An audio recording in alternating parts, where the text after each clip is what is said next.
A bill for Las Vegas Ballpark heads to the governor's desk, and it comes after an 8-day round-the-clock special session with heated debate. The bill did get enough votes in the Assembly and the Senate, but not by a huge margin. A Clark County lawmaker says some key changes put it over the edge.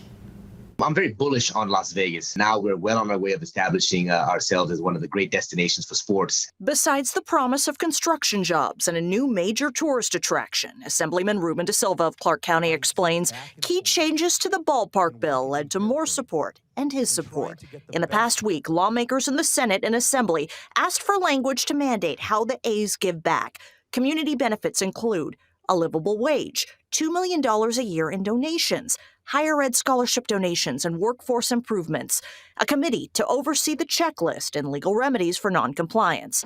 Other key amendments, locking in the Tropicana Hotel as the site. To better protect Nevada's finances, language amended for bond programs and repayment, making the state treasurer a member of the Stadium Authority, some revenue diverted to fund affordable housing in Clark County, and a mandate of 12 weeks family and medical leave for workers of companies with tax abatements that Governor Lombardo had vetoed.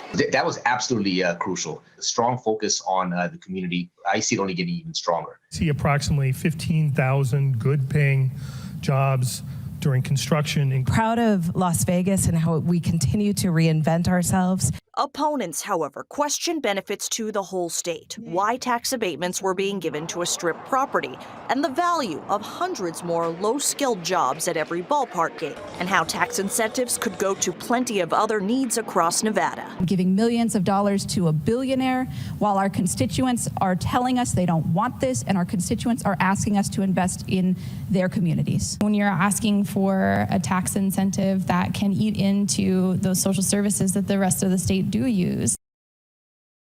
And De Silva says there were different polls that lawmakers were privy to across Nevada. It showed that support and opposition was pretty split, and lawmakers had to make tough decisions. The governor says he won't sign the bill tonight.